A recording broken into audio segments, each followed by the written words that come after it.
Existem maneiras de medir a pressão no interior de um vaso sanguíneo, usando uma agulha. Então aqui está a agulha que é introduzida no vaso que se quer medir a pressão.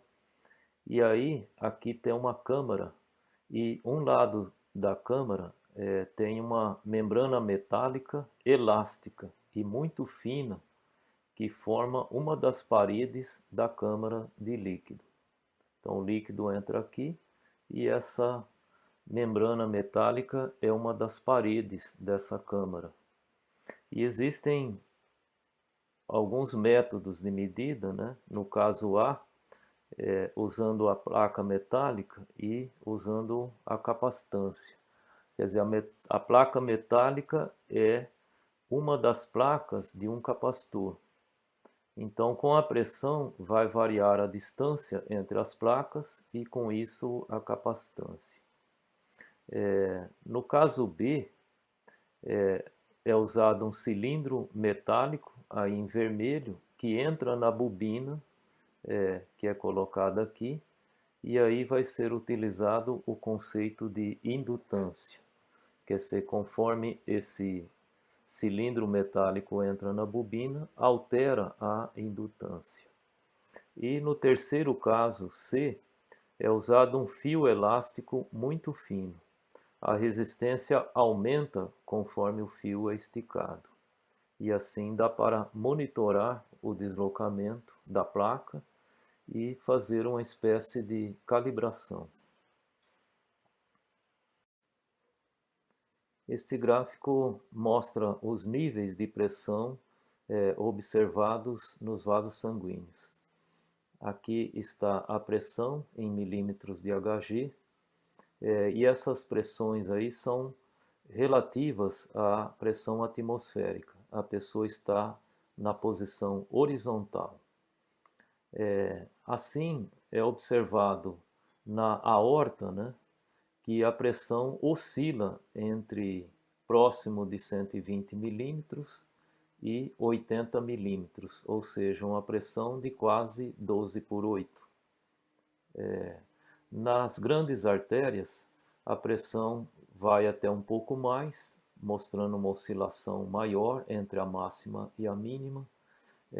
A máxima vai um pouco além dos 120 e a mínima fica um pouco aquém dos 80 milímetros de Hg. Nas pequenas artérias, essa oscilação é diminuída e também a pressão diminui um pouquinho. Nas arteríolas, já praticamente não se vê os pulsos do coração e a pressão também é diminuída. Nos capilares, a pressão também é bem diminuída, nas vênulas, pequenas veias, grandes veias, veias cavas, a pressão adicional aqui é quase nula.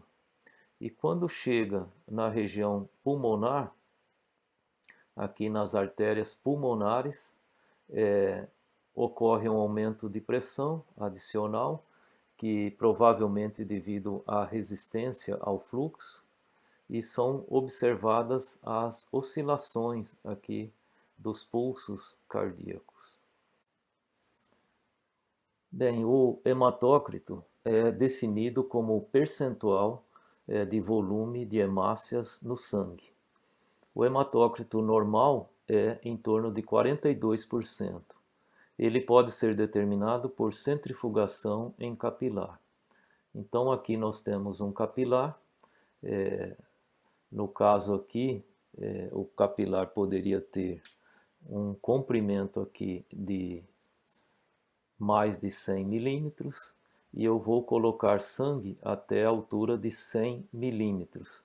Cada milímetro correspondendo a 1 microlitro de sangue. Então 100 microlitros em 100 milímetros aqui de altura no capilar. Quando esse capilar é centrifugado, as hemácias vão formar um pellet e é fácil de observar a altura desse pellet. Aqui no caso está dando um pouco mais de 45 milímetros, então o hematócrito aqui é um pouco mais de 45%.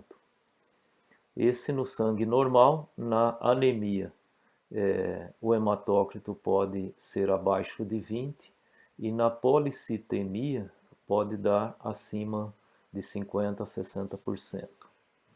Este gráfico ao lado traz a viscosidade do sangue de acordo com o hematócrito. Ela vai aumentando conforme se aumenta o hematócrito. Essa viscosidade está em relação à da água. Aqui no sangue normal, né, que é em torno de 40% de hematócrito, a viscosidade é igual a 4 vezes a viscosidade da água. A viscosidade da água está aqui como sendo 1 milipascal vezes segundos, mas isso é a 20 graus Celsius. Na temperatura fisiológica, ela daria em torno de 0,75 milipascal vezes segundos. Então, como são 4 vezes, isso daria em torno de 3 milipascal vezes segundo, a viscosidade normal do sangue. E aqui do plasma sanguíneo em torno de 1,5, né, a da água, né? E aqui está a referencial da água, que no caso, na temperatura fisiológica, seria 0,75. Né? Este gráfico mostra a pressão sanguínea de acordo com a idade da pessoa. Para uma pessoa de 40 anos, a máxima, que é a pressão sistólica, dá em torno de 120 milímetros de Hg e a mínima, a diastólica, dá em torno de 80 milímetros de Hg. Para pessoas com menos de 20 anos, temos uma diminuição da pressão, a pressão é menor, e com a idade ocorre um pequeno aumento da pressão arterial.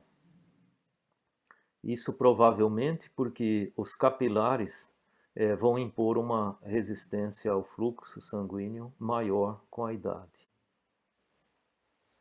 Nesta figura está mostrado como que a pressão sanguínea pode ser medida. Aqui eleva-se a pressão do manguito a um valor de pressão maior do que a sistólica. E enquanto a pressão no manguito for maior do que a sistólica, nenhum som é ouvido no estetoscópio. E aí vai se abaixando a pressão do manguito, e quando ela fica igual à sistólica, que chega aqui nesse ponto B, começa a se ouvir os sons dos batimentos aqui nas artérias.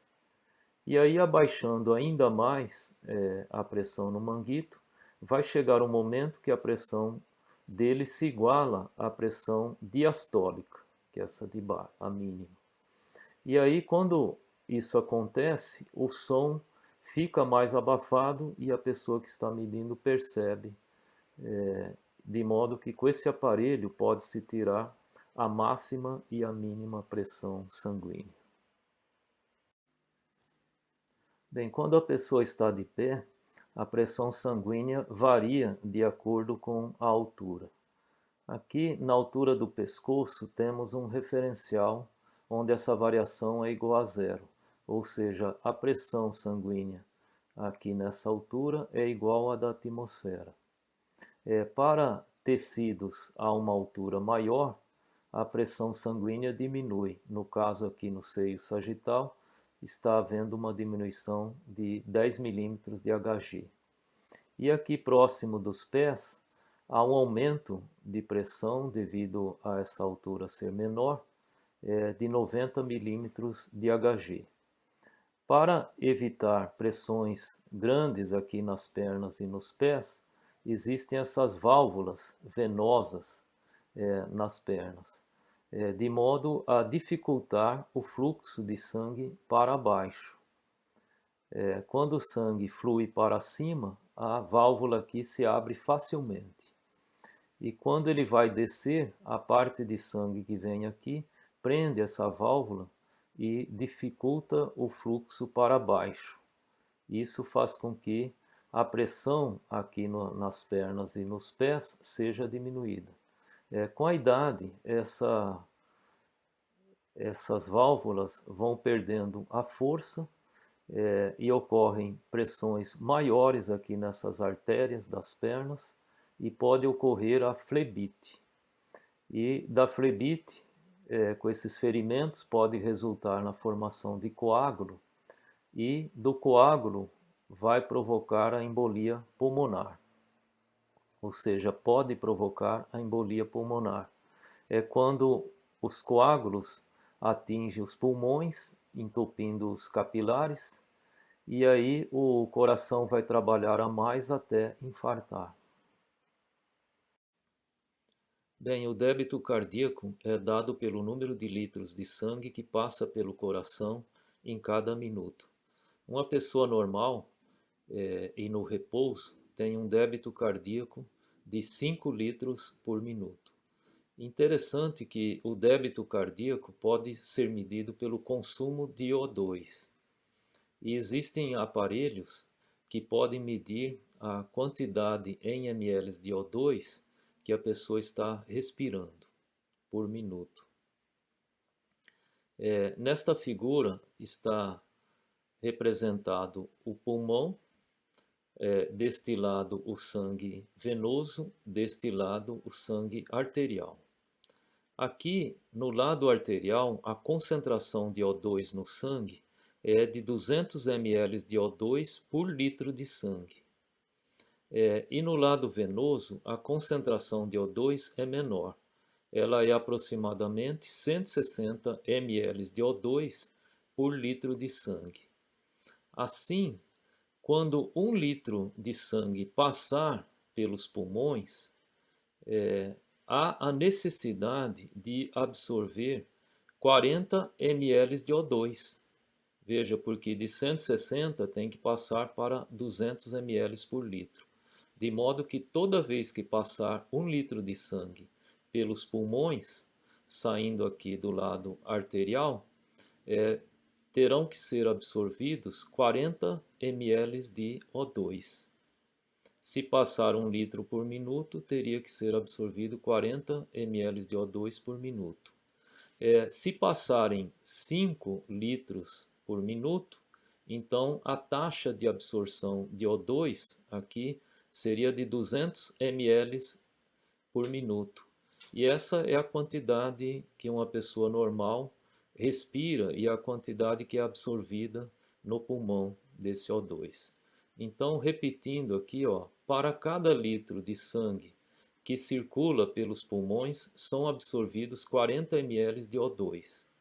Se forem absorvidos 200 ml por minuto de O2, medido pela redução de O2 do ar respirado, então o débito cardíaco será de 5 litros por minuto, pois o débito cardíaco é dado pelo O2 absorvido por minuto nos pulmões, em ml por minuto. No caso aqui seria 200 ml por minuto. E dividido pela diferença arteriovenosa de O2 em ml por litro de sangue. Que isso aí vai dar então 40 ml por litro. E aí fazendo essa conta, vai dar 5 litros por minuto. Assim, a quantidade de O2 respirado está relacionado com o débito cardíaco. Quando fazemos exercício, aumentamos a nossa respiração e aumentamos proporcionalmente o débito cardíaco. Só que quando a taxa de O2 consumido é grande, essa proporção já não é mais linear. O débito cardíaco dá um pouco menos e ocorre saturação. E para efeito de exercício, supõe que a pessoa esteja respirando, então ao invés de 200 ml por minuto, esteja respirando 500 ml por minuto. Então o débito cardíaco vai aumentar proporcionalmente. Como aqui 500 vai dar um aumento de 2 vezes e meio, 5 vezes 2,5 dá 12,5 litros por minuto. esse seria o débito cardíaco nesse caso.